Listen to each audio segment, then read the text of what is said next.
Hey guys, subscribe for daily content. And if you're shopping for gear, make sure you check out the description for the newest items at some of the very best online retailers. There's also links for some of the items that I personally recommend. Thanks! What's going on YouTube? Metal Complex here, and today I've got a very short knife review / knife overview to show you guys. This is the Remette Knives Handfeel. I believe that is actually the name of the knife. I can't find a code or any other, thing that says otherwise. There's nothing else in the box. It's basically just the listing of the knife that I found on Amazon, which I will link right down below so you guys can check it out. This is an inexpensive knife and it's made well. There's not really a lot of complicated elements here. In fact, there are no complicated elements. So this is going to be a pretty quick review. Thanks so much to Remette for sending this in for me to take a look at. Thanks to my patrons for supporting me. And please make sure to follow me on Instagram at metal_complex. Let's go ahead and get a quick measurement of this knife. Overall length of the Handfeel, interesting name, coming in at about 7.5 inches. Blade length is coming in at about 3 1/4. And your cutting edge is also coming in at just about 3 1/4. How about some size comparisons? Just a couple. Up against the Ontario Rat Model 1 and the Ontario Rat Model 2. It's a little bit longer than the Rat 2, but right around the same ballpark. How about up against the Spyderco Para 3? There we go. How about up against the Demco 80-20.5? And finally, the Benchmade Bug Out. All right. How's the action on this guy? These knives are made in China. Remette is a newer Chinese OEM. This feels good. It feels like about what you'd expect from some of the more popular budget Chinese OEMs out there. The access to the liner lock is good. The disengagement is nice, no stick. There's no double clutch or anything. Very limited encouragement to get it down into the closed position, and the detent off the flip is good. I think the flipper tab is perhaps a bit too long. It probably could have been a little bit shorter, but that's not really that big of a deal.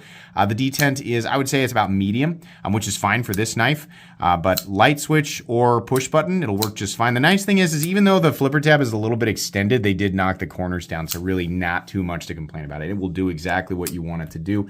Carry profile, thickness up against the Spyderco Para 3. It's a little bit thicker. That's because we have the steel liners and then the G10 on top of it, and the G10 scales are a little bit thick, but it's not like crazy, like, oh my gosh, I can't carry it, right? It's a little thicker than the Para 3. Where it's going to shine a bit better is length and height, which we're going to measure up against the PM2 and Para 3. You can see here, lengthwise, it's really not, it's about the same exact length as the Para 3, but height, even including that kind of pokey flipper tab, it's still not quite as tall as the Para 3. Nowhere near the same size as the PM2. Ultimately in the pocket, this really just isn't going to be, taking up too much room for most people. They did mill it out on the inside for some weight reduction, so that's nice. And I guess we're moving on into materials here without me letting myself know. Peel ply texture G10 scale is very simple. We have a 9CR18 MOV blade, which is perfectly fine, especially considering the price on this knife, which we will get to. But nice milling on the inside. The actual weight of this knife coming in at, wake up, it's time to go to work. There we go. 3.53 ounces. So pretty good ratios, but really, if you don't care about the ratios thing, which is fine because, a lot of people don't. It's a 3.5 ounce knife with a 3 1/4 inch blade, and it's reasonably well balanced, right? It's a little bit butt heavy, but no big deal. I mean, ultimately, this is not going to be too big or too anything of a knife for anybody, all right? It's just kind of right there in the middle of the road. Let's go ahead and measure blade stock thickness here real quick. Blade stock thickness, my guess is that's 120 thousandths now. Now I'm going to say 115. Oh, okay, we're about right. It says 117 thousandths, all right? And then finally, we'll do a hardware check. I'm going to go ahead and get out my tools. As per usual, my tools are very inexpensive and very recommendable. You can find them right down in the section of my description that talks about the tools I use on this channel. Going with T8. T8 pivot, that is correct, and it's obviously the same on both sides. And then our body screws are going to be T6. I don't need to check those, but there's only 2, not that big of a deal. A couple of T6 screws for the pocket clip. They did not mill for left-handed carry, which is odd because they definitely had room for it, but that's okay. The screws are recessed, which is fine. We'll talk more about that. But yeah, minimal hardware. It should be easy to take apart. This is nothing new. This is very much like we have seen this type of knife a million times. Okay, moving into the meat and potatoes here. Ergonomically, it's plenty comfortable. The edges are nicely knocked down. There's nothing really sharp here. Even the pocket clip was nicely designed. We have a deep carry clip where the screws are recessed. And we have it's like a descending, right, immediately from where it bends down, and then there's a little bit of a pinch point, and then it comes back up slightly. But the bill has been rounded off, and that bill is shallow, which is what I like to see. It does not create for a hot spot, or not nearly as much of a hot spot as what Civivi likes to do with their pocket clips. And it's not a grabby clip, right? It's not a super long clip either. They've kept it on the back 50% of the knife, which is, for me, preferable. It might be different for you, but I appreciate that, right? But ergonomically, yeah, it's pretty good. It's not like, oh my gosh, it's the most hand-melting experience I've ever had in my life. No, but it's good. It's got good lock-in. There's pretty much one position for your hand, and it's going to be behind that flipper tab, but there's plenty of room for somebody who's got hands like mine or an XL glove. Hands like mine, you're going to be able to get a full grip. If you have a truly, like a real XL hand, meaning 2XL or up, your pinky's going to be falling off the end of it. But for me and everybody who's got a hand smaller, you're going to be able to get a full grip, and it's fairly comfortable. Jimping that extends out just a little bit, not too bad. You have thumb studs here. I think the thumb studs probably weren't necessary. They work just fine. You know, if you like to kind of alternate between using thumb studs and using a flipper tab, then hey, there you go, right? But the thumb studs are definitely a little bit in the cutting path, and honestly, this knife works really well with just the flipper tab, so I probably didn't need them. Not really that big of a deal, though. The thumb studs are a little bit small, but they're not, I mean, it'll take you 20 or so kicks with your thumb before you start to get irritated, right? So it's just like slight, like the flipper tab's a little bit too long, and the thumb studs are a little bit too small, and they're a little bit in the cutting path, but it just seems stupid to complain about this stuff. Honestly, everything here is fine. We have what many people will describe as a modified drop point, or a modified sheep's point, or a, you know, goofball this or that, whatever. I don't know, whatever the blade shape police want to call this. Here's the blade shape. It sort of drops at the nose. All right, people are going to aggressively miss the point and go down there and correct me anyway. Go look. They've already done it. But yeah, it's fine. I kind of like this because you can get your finger out here behind the tip and control it without, you know, like a more traditional, like a drop point like this. It's still fine, but it just feels like it's less of an impactful position for a good draw cut, right?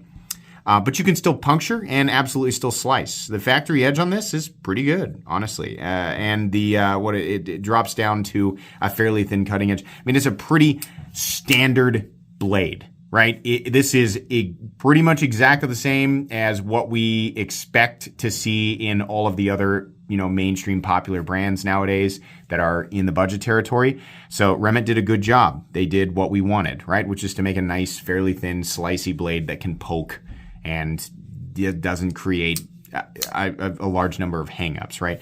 This is a coated blade, coated with what I don't know, but it feels a lot like, there's a chance it could be PVD, but I don't know. It feels more like a Cerakote than anything else, kind of, but it also kind of has a tumbled look. I believe that it's a real coating and not paint. Paint definitely feels a little bit different. So I don't know how well they'll hold it. The coating will hold up, probably about the same as, you know, other budget blades that are coated in this general territory. But, you know, it's the case even if you're buying, let's say you're, like Spyderco does some of the best DLCs, the best coatings in the industry. Even then, you use the blade, the coating's eventually going to wear off, right? So I wouldn't expect this coating to hold up as well as a Spyderco DLC. We live in a finite universe, though, so as you use these things, the coatings will wear off. Fortunately, 9CR18 MOV is a stainless composition. So while not impervious to corrosion, it is very good. So the coating is only going to add to that a little bit. So that's fine.